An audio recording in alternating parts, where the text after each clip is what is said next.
understood and locked as story architecture constraint. Part 9 is now defined not as a resolution, but as a silent emotional afterglow the entire narrative must earn. All parts 1 to 8 will be engineered as pressure, revelation, and moral inversion moving toward one small, irreversible human shift, likely carried through the Swiss watch's symbol. The ending will not explain what changed, it will let the audience witness change. The likely final beat will center on Adrian performing a quiet act impossible for him at the beginning, perhaps sliding the restored watch back across the linen toward Claire without a word, but leaving it unwound, trusting only her hand to start it.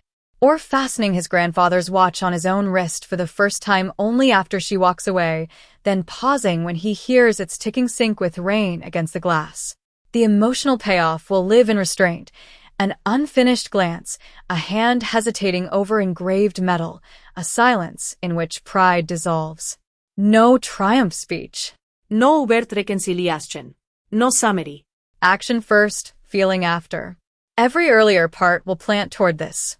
Memory, inheritance, dignity, time as moral metaphor. The final line will be a quiet moral, almost breathed rather than declared, something in the register of, time keeps what ego cannot. From this point forward, all parts will be written to arrive naturally at that few seconds of silence ending. No one has solved this in 20 years, the billionaire said, and the room, until then alive with crystal laughter and silverware, seemed to listen. Rain pressed softly against the windows of the Whitmore Club, tracing the glass in thin, trembling lines while Manhattan shimmered below in wet gold. At the edge of the private dining room, Claire Bennett balanced a silver tray against one palm, her black uniform neat, her posture quiet, almost invisible. That was how most people preferred her. Invisible. Adrian Whitmore sat beneath a chandelier of old Venetian glass, his cufflinks glinting as he placed an antique Swiss watch on the white linen. Not merely a watch. A relic. Rose gold, moon-phase dial, enamel numerals faded by a century of touch. The kind collectors whispered about. Around him, investors leaned closer, men accustomed to bidding 7 figures without raising their voices. One of them had spent the evening trying to unlock the mechanism hidden beneath the watch face. He had failed. Another had tried after dessert. Also failed. Adrian's expression had not changed once. He enjoyed impossible things, especially when other people discovered they were impossible. Claire moved to refill his water. He did not look up when he spoke. "Tell me," he said, almost amused, "do they teach puzzle solving with the dinner specials?" A few men laughed. Soft, expensive laughter. Claire stopped, just long enough to hear the watch ticking. Tiny, Precise. Alive. She set down the crystal bottle. "Depends on the puzzle," she said. Adrian looked up then. Really looked. For the first time that night his steel blue eyes rested on her face, not through her. There was no offense in her tone. No challenge. Only stillness. He turned the watch toward her with 2 fingers. Humorous. One investor smirked. Careful, Adrian. She may outdo us. Another raised a glass. If she opens it, I'll buy the restaurant. More laughter. But Claire heard something else. A faint irregularity in the escapement. Her fingertips never touched the watch. They hovered above it, as if listening. Adrian noticed. "You recognize it?" he asked. Claire's gaze lingered on the crown, the tiny Geneva engraving almost erased by age. Her pulse moved once at her throat, then was still. Answer. But no one laughed this time. Adrian studied her the way powerful men study risk. Or revelation. Somewhere beyond the windows, thunder rolled over the Hudson. The chandelier flickered once. Claire lifted the tray again as if nothing had happened and turned to leave. "Wait," Adrian said. Just one word. But it carried no mockery now. Only curiosity. She stopped. He pushed the watch farther toward the empty place where she had stood. "Sit down, Miss Bennett." The ticking continued between them, small as a secret. And for the first time in years, Adrian Whitmore forgot to look at his own watch. Claire did not sit at first. Her fingers rested lightly on the back of the empty chair as though deciding whether the moment belonged to her or to the strange gravity gathering around that old Swiss watch. Adrian watched without blinking. Men who negotiated mergers worth billions had gone uneasy under that gaze, but Claire only glanced once at the rain sliding down the glass and lowered herself into the chair as quietly as if entering a chapel. The investors exchanged looks, uncertain whether they were witnessing entertainment or trespass. Indecent. Claire rotated the crown 1/4 turn counterclockwise, then stopped. She did not force it. She waited, then turned it twice forward, once back. Tiny clicks answered. Her hands moved without hesitation, not solving but remembering. Adrian's expression, so polished all evening, thinned with something unfamiliar. Not doubt. Recognition trying to surface. Who taught you? He asked. Claire traced the engraving near the hinge. Valère Genève. Nearly worn smooth. My father repaired marine chronometers in a basement shop in Connecticut, she said. When I was 10, he made me disassemble movements blindfolded. One investor stared. And now you wait tables. Claire smiled faintly. Life changes professions faster than talent. Even Adrian's mouth nearly softened at that. Rain whispered harder against the windows. Somewhere in the club a piano began drifting through a Cole Porter standard, muted and far away. Claire pressed the hidden release with her thumbnail. A breath of resistance. Then the case back opened. Not with a dramatic snap, with a small old sound, like history exhaling. Inside, instead of gears alone, a folded wafer-thin platinum plate lay beneath the movement. Engraved. Adrian stood so abruptly his chair whispered against carpet. No one spoke. He stared at the plate as if seeing a ghost lean out of metal. That compartment was thought to be a myth, one collector murmured. Claire did not touch the engraving. There is a second puzzle, she said. Adrian looked at her differently now, no longer from above, but across. Equal height in silence. How much do you know about Valère private codes? He asked. Claire lifted her tray, as if the question belonged to another life. Enough to know this was not meant for auction rooms. She rose. Adrian rose too, reflexively, as though etiquette older than pride had awakened in him. Miss Bennet, he said, voice lower than before. What if I ask you not to go back to serving tables tonight? Claire paused at the edge of candlelight. Her eyes moved to the old watch still open between them, its tiny balance while pulsing. Then, she said softly, I would ask whether you are offering employment, she let the sentence drift. Adrian waited. She looked at him once, almost kind, or asking for help.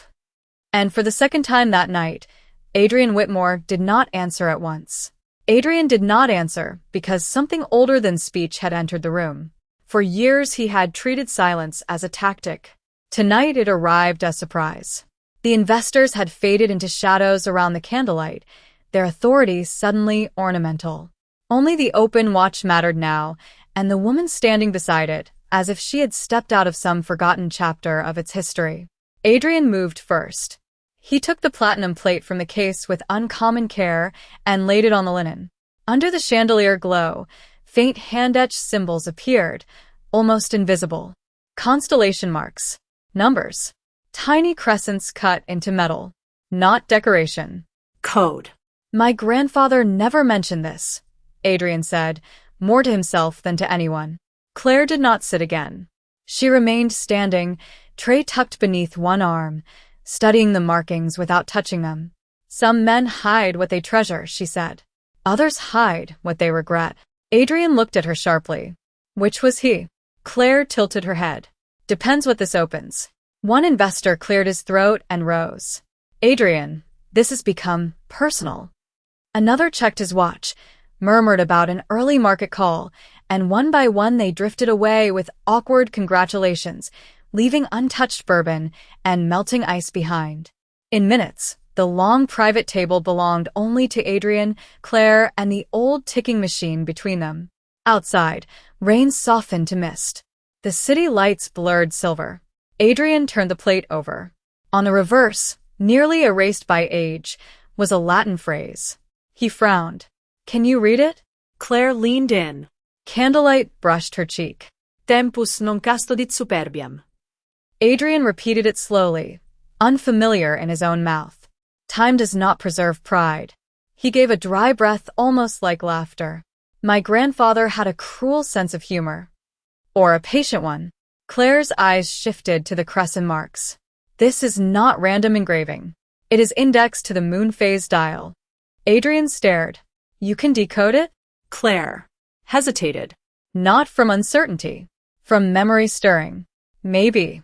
She touched the watch face again, this time tracing the enamel numerals as though reading Braille. My father showed me something similar once. A watchmaker's inheritance cipher. Rare. Old Geneva families used them. Adrian's voice dropped. My father died before telling me much about his family. The admission surprised even him. It arrived unguarded. Claire looked at him then with something softer than curiosity. Not pity, recognition. And yet you carried his watch every day, she said. Adrian glanced at his bare wrist. For years he had kept this piece locked in a vault, too burdened by memory to wear it. He had never told anyone that. How did you know? Claire gave the faintest smile. You keep checking a wrist with no watch. Adrian looked down, almost startled by the unconscious gesture. Then, for the first time that evening, he smiled without calculation. It changed his face, more than wealth ever had. He pushed the chair opposite him out farther. Stay after your shift. Claire stepped back. I still have tables to serve. Then after close. He paused. Please. The word hung there, modest and unpracticed. Claire heard it. So did he.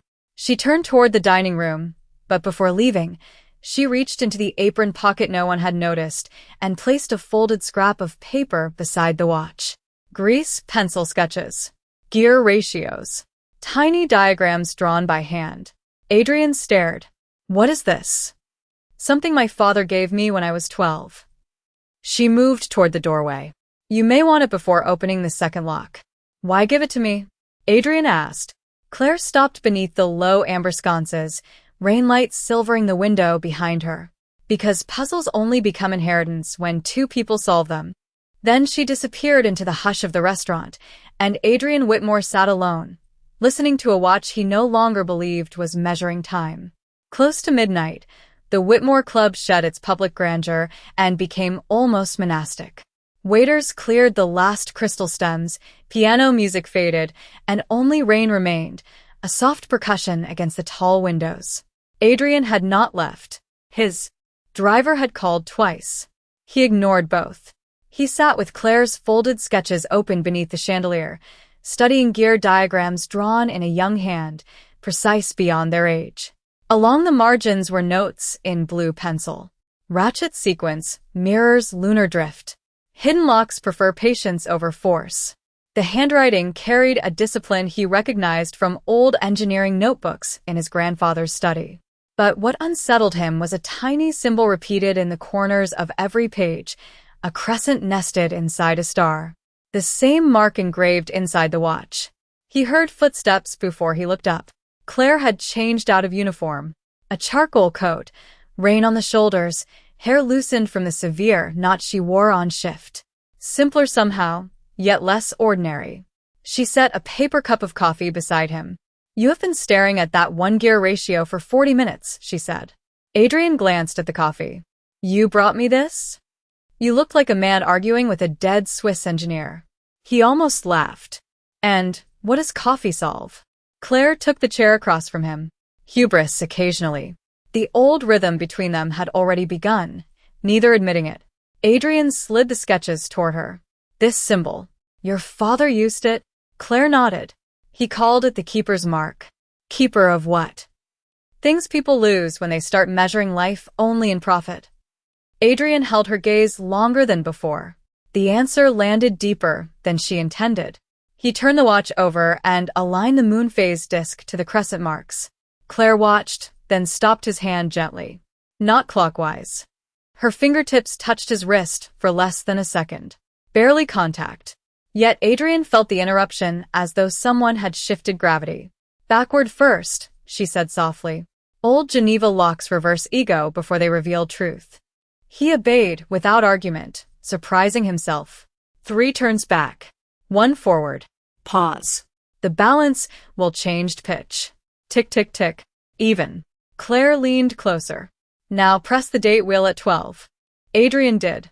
A hidden ring beneath the dial rotated, exposing tiny letters etched where numerals should have been. Coordinates. Not monetary. Codes. Not account numbers. Geographic coordinates. Adrian stared. Connecticut. Claire's face lost color. My father's workshop. Silence entered again, but warmer now, charged with something almost impossible. Adrian looked from the coordinates to her. That cannot be coincidence. Claire did not answer. Her thumb moved unconsciously over an old scar near her palm, as if memory had risen uninvited. When I was 11, she said at last, a man in a dark overcoat came to our shop every winter. He wore a signet ring with a crest of crossed hands. Adrian froze. Slowly, he lifted his own hand. His ring bore the same crest. Neither spoke. Rain slid down the windows in silver threads. Somewhere a clock in the lobby struck one. Adrian leaned back, shaken in a way boardroom crises had never managed. My grandfather. Claire whispered it before he could. Not as discovery, as recognition long delayed. Adrian closed the watch case carefully, reverently now. Come with me tomorrow, he said. To Connecticut. Claire looked at him for a long moment, reading perhaps whether this was command, invitation, or need. Why me? She asked. Adrian's eyes dropped to the old watch, then back to her. Because tonight every locked thing opened only when you touched it first. Claire lowered her gaze, almost hiding a smile. Then she reached for the paper cup and nudged it toward him. Drink your coffee before it gets cold, Adrian. No, Mr. Whitmore. No distance. Just Adrian. And he noticed the sound of his own name had never felt so unfamiliar or so right. Morning came in pale winter light over Connecticut, the kind that made old brick mills and frozen riverbanks look suspended outside time. Adrian drove himself, which surprised Claire more than the car itself. A dark vintage Mercedes kept immaculate as if preserved from another era. For the first hour they spoke little. The road unspoled north through bare maples and weathered towns, tires humming softly over cold pavement. On the passenger seat between them lay the Swiss watch in its leather case, as though traveling with its own intention. Claire watched old mill towns pass and touched the window once when they crossed the Housatonic. My father used to say rivers keep older memories than people, she murmured. Adrian glanced at her, but said nothing. He had begun to understand she often spoke in truths disguised as side remarks. They reached the workshop just after noon. It stood behind a shuttered hardware store, red brick darkened by decades of rain, a brass sign hanging crooked, Bennett Marine Instruments. Claire stopped before unlocking the door. Her hand lingered on the knob. Adrian saw the hesitation. Not fear. Reverence. You have not been back, he said, since he died. Her voice was nearly lost in the wind. She opened the door. Dust carried the faint scent of machine oil and cedar drawers. Nothing had moved in years. Sunlight filtered through tall windows, laying pale stripes across benches crowded with loop lenses, brass tools, unfinished escapements. Adrian stepped inside, as though entering a sanctuary. Claire crossed slowly to the main workbench and touched a wooden stool scarred with burn marks. He made me stand here, so I would not grow careless sitting. She smiled, but only with memory. Adrian noticed a framed photograph half hidden behind an old lathe. He lifted it. A younger man in shirt sleeves beside a tall silver-haired gentleman in an overcoat, both smiling over an open chronometer. Adrian went still. That is my grandfather. Claire looked up sharply. There was no longer mystery in it. Only confirmation. She took the frame from him, her thumb brushing dust from the glass. He came every December, she whispered. Brought Swiss chocolate I was not allowed to eat before supper.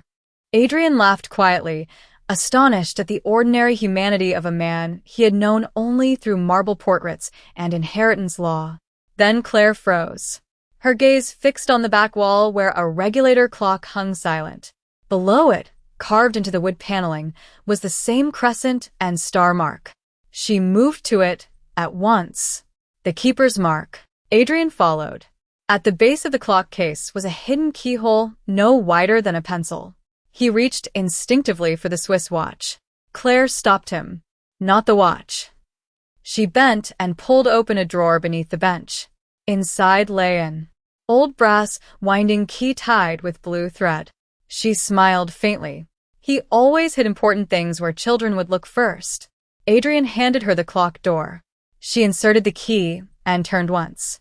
Inside, a compartment slid free, carrying a velvet pouch and a sealed envelope browned with age. Adrian stared at his family crest pressed into the wax. His hands, usually so certain, hesitated opening it. Claire watched in silence. At last he unfolded a single page. No legal secrets. No fortune. Just a handwritten note. He read aloud, voice lowered by something almost tender. To the one who opens this with another, you have chosen correctly. Adrian stopped. Beneath the note lay a small steel balance spring-mounted in gold. Claire inhaled sharply. A prototype.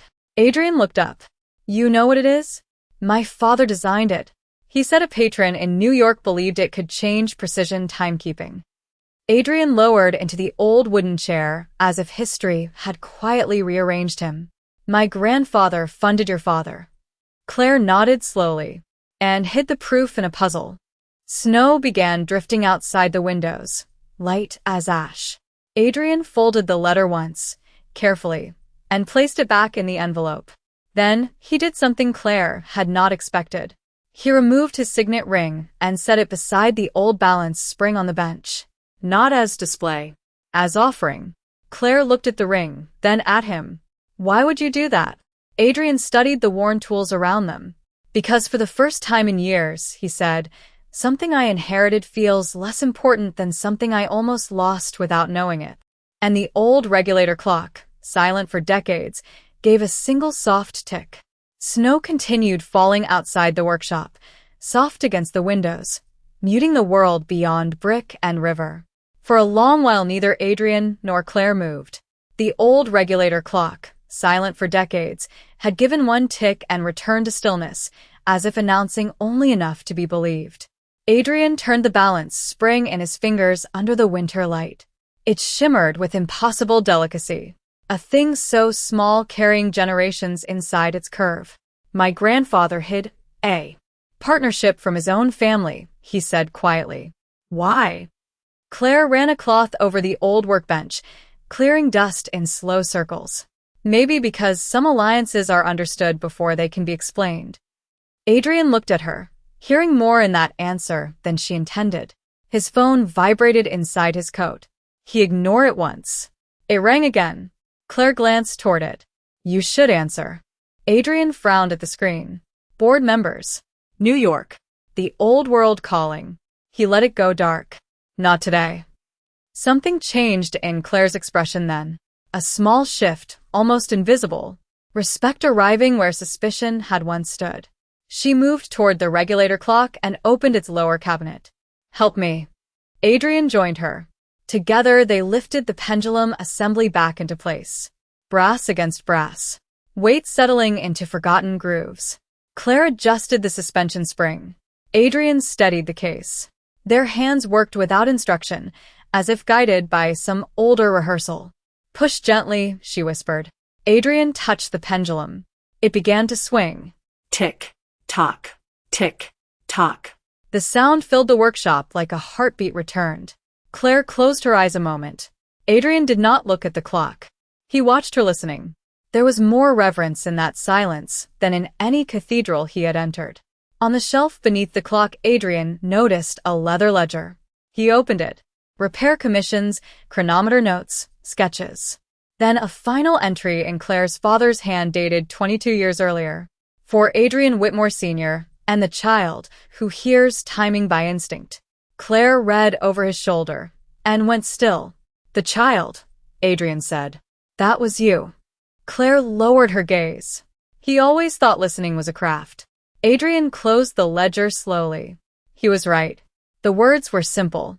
Yet Claire looked away as though praise unsettled her more than challenge ever had. Dusk gathered early. Blue shadows pooled along the floorboards. Adrian placed the balance spring back into the velvet pouch and extended it toward Claire. It belongs with you. She did not take it. No. It belongs where it can live. Adrian understood before she finished. At Whitmore. Horology. Claire smiled faintly. You have a museum in your tower no one visits. Adrian almost protested, then stopped. Because she was right. Rooms full of legacy displayed, but not alive. He slipped the pouch into his coat. Then help me restore it. Claire looked up sharply. Restore what? The workshop in New York. The museum. The apprenticeship program my grandfather wanted, and my father abandoned. He paused. Help me make it more than inheritance. Wind brushed snow against the glass. The pendulum kept time. Claire said nothing for several seconds. Then she walked to the bench where Adrian had left his signet ring beside the prototype spring. She lifted the ring and turned it once in candlelight.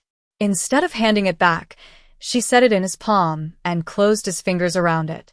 Only if you stop testing people to see whether they deserve a seat at your table. Adrian let out a breath, almost like surrender. That may be the hardest puzzle yet.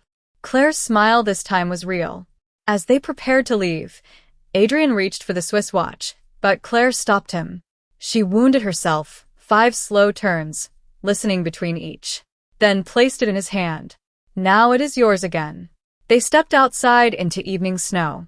Adrian locked the workshop door and looked back once at the lit window, pendulum moving beyond glass. What are you thinking? Claire asked. Adrian opened the passenger door for her before answering, a gesture so natural it startled them both. That my grandfather did not hide a fortune. He looked at her, snow gathering on his coat. He hid an introduction. And as they drove south through the white quiet, the old watch ticked steadily between them, no longer sounding like machinery, but promise. The city looked different when they returned, as if snow carried back from Connecticut had settled invisibly over Adrian's old life. Whitmore Tower rose in steel and glass above Midtown, severe and immaculate, but for the first time Claire did not seem diminished by entering it. She walked beside Adrian through the marble lobby, not as staff, not as guest, but with the calm of someone carrying her own gravity. Executives paused. Assistants glanced. Up. More than one person stared when Adrian himself opened the private elevator and motioned her inside. He noticed and did not explain. On the 47th floor, the Whitmore Horology collection lay behind locked walnut doors rarely opened except for donors and press. Adrian keyed the code, and the gallery lights warmed to life, one row at a time. Hundreds of timepieces shimmered under museum glass. Marine chronometers. Observatory trials. Pocket watches signed by vanished masters. Yet Claire walked past them all until she reached an empty pedestal at the center of the room. A brass plaque beneath it read reserved for prototype 1884. She looked back at Adrian.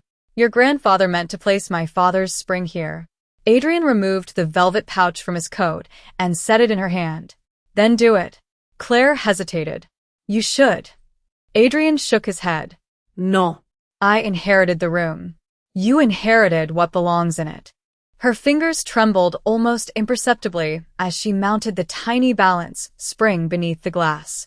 When the case sealed, the room seemed to inhale. Adrian stood beside her in silence. Not triumphant. Changed. Later that afternoon, his board assembled in the adjoining conference room, summoned for what they assumed was a financial matter. Long polished table. Market reports glowing across screens. The familiar kingdom of certainty. Claire remained near the back, prepared to leave unnoticed. Adrian began without slides. Without legal counsel, Whitmore Horology will establish a restoration fellowship in partnership with Bennett Marine Instruments. Murmurs rose. One director frowned. We do not run apprenticeships. Adrian's expression did not harden as it once would have. It quieted, more dangerous in its calm. We do now. Another objected to funding, relevance, optics. Adrian listened, then placed the old Swiss watch on the conference table. Tick, tick. Small sound. Yet every voice stopped.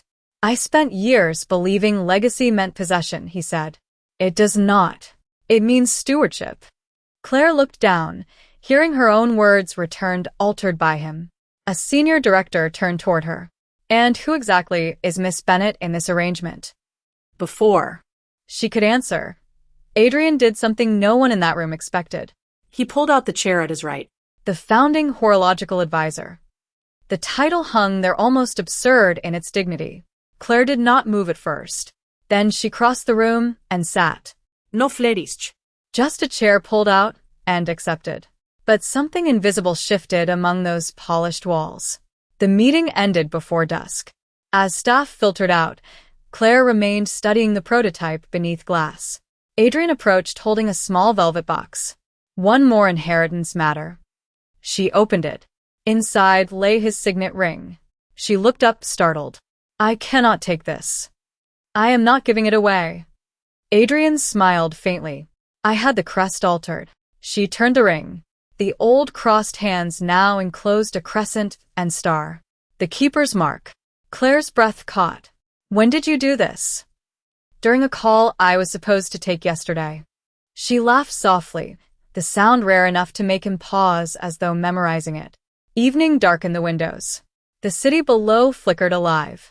Claire placed the ring back in his palm and closed his fingers around it, mirroring what she had done in the workshop. Wear yourself, she said. Symbols mean more when lived than displayed. Adrian slipped it on without argument. Then his eyes moved toward the museum entrance where custodial staff were dimming lights. He reached into his pocket and brought out the Swiss watch. Without a word, he set it beside her on the pedestal rail. Not gifting it. Not claiming it. Leaving it there between them. Claire looked at him, puzzled. Adrian only said, almost to himself, I spent years testing people. His hand rested near the ticking case. You were the first to test what in me was still worth repairing. Claire did not answer. She only listened as the old watch kept time beneath the museum lights, and in that quiet, even ambition seemed to lower its voice. Winter passed almost without either of them naming what had changed. The fellowship opened in early spring. Young apprentices filled the restored workshop at Whitmore Tower with brass filings, laughter, and the music of tiny tools against metal. Claire moved among them. With quiet authority, correcting a grip here, adjusting a balance wheel there, never raising her voice. Adrian often stood at the gallery threshold watching without entering at once, as if unwilling to disturb something rare. People began speaking of the Whitmore Restoration Program in journals and collector circles, but the deepest transformations happened in gestures too small for headlines. Adrian stopped testing junior analysts with impossible questions in meetings. He listened longer, interrupted less. Once, an intern dropped a tray of archival parts in the museum corridor and froze in panic. Before anyone could react, Adrian knelt in his tailored suit and helped gather each screw in silence. Claire saw it from across the room and said nothing. Her eyes alone altered. One April evening they stayed late cataloging old marine chronometers while rain tapped the windows exactly as it had on the night everything began. The Swiss watch lay open between them beneath a drafting lamp. Adrian had worn it daily now, yet each Friday he let Claire regulate it. A ritual neither explained. She adjusted the rate and listened. 2 seconds fast. Adrian leaned against the bench. I thought perfection interested watchmakers. Claire smiled. Only amateurs worship perfection. Masters respect drift. Adrian laughed softly, then fell quiet. Claire. Her hands paused over the movement. He rarely used her name as if careless with it. I found something in my grandfather's papers. He slid a folded letter across the bench. It was older than the one from the workshop, the ink faded brown. She read in silence. A final line stopped her. To the girl who hears timing by instinct, if ever she returns, trust her with what pride made me hide. Claire lowered the page slowly. He wrote that for me before he knew me. Adrian watched her face, more than the letter. He knew enough. Days later came the annual Whitmore Foundation Gala. All black tie and old donors. Adrian was expected to unveil the fellowship publicly. Claire refused at first to attend. I belong in the workshop. Adrian only said, tonight the workshop belongs in the room. She came in a simple dark dress, no jewelry, but a small brass loop pendant, once owned by her father. Conversations hushed as she entered on Adrian's arm, though neither seemed to notice. During the speech, Adrian stepped to the podium, glanced once at prepared remarks, and folded them shut. I used to believe value was proved by what survives untouched, he said. I was wrong. He looked toward Claire across the chandeliers. Sometimes value appears only after something is trusted enough to be opened. No one missed where his eyes rested. Applause rose, but Claire heard only the old ticking in Adrian's pocket. After the gala, long after guests departed, they stood alone in the museum. Lights dimmed. City reflected in black glass. Adrian removed the Swiss watch and placed it on the empty linen cloth where months ago he had first tested her. One last puzzle, he said. Claire looked puzzled.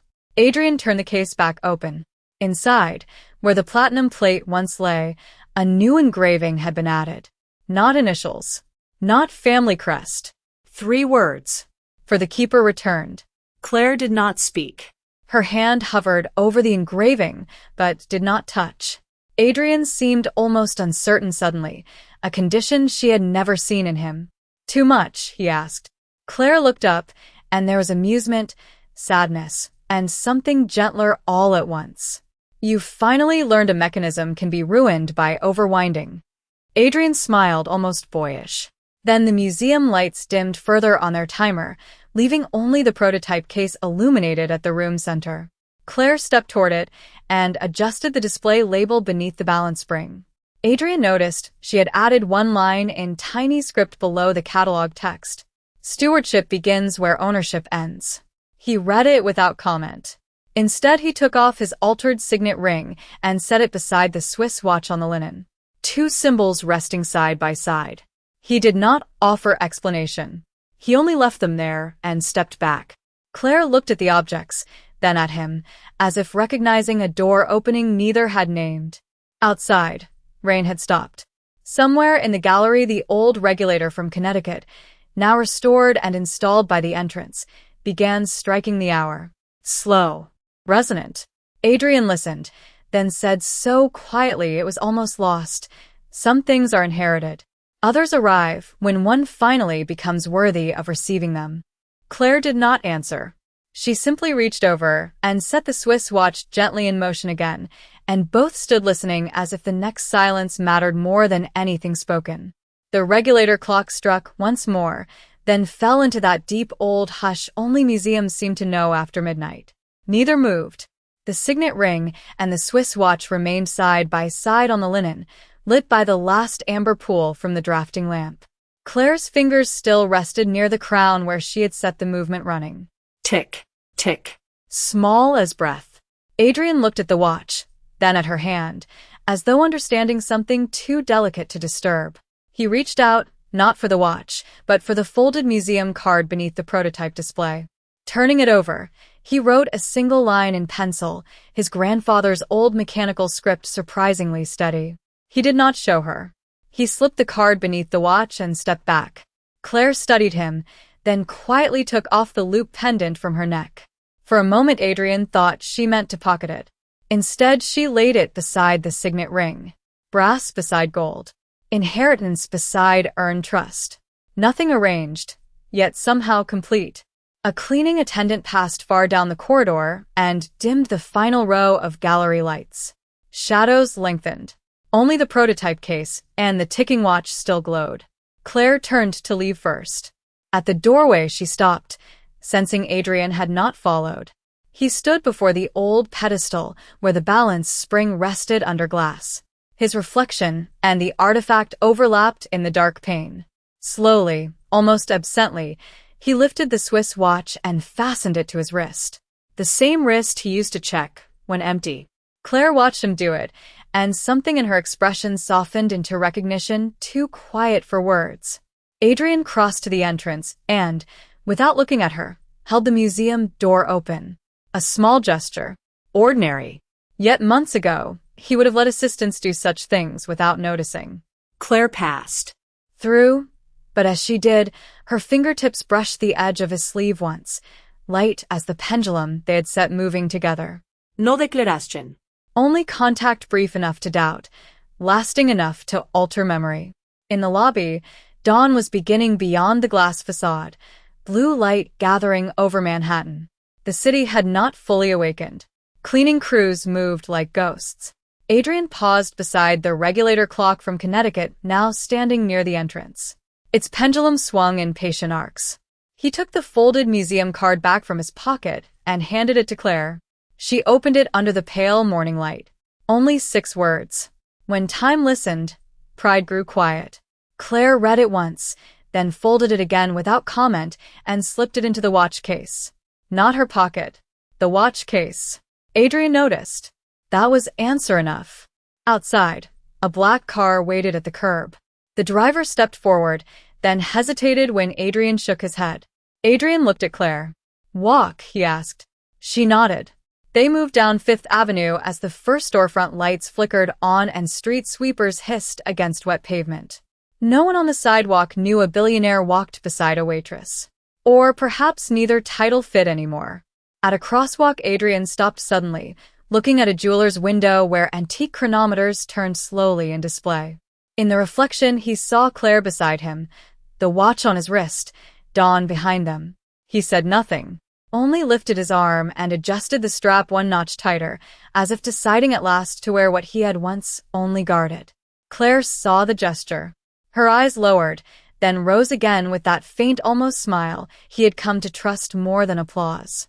At the corner where their paths would part, she took the Swiss watch from his wrist with a motion so practiced it startled him, wounded it once, and placed it back without a word. Then she stepped away into morning foot traffic. Adrian did not call after her. He only stood there listening to the watch tick against his pulse until she disappeared beyond the light. A cab rolled by. Somewhere a church bell answered the hour. Adrian looked at his wrist once more and began walking. Slower than usual, as if matching a rhythm newly learned. And in the quiet after she was gone, the rarest mechanism was not the one made of gears, but the one that teaches 2 silences to keep the same time.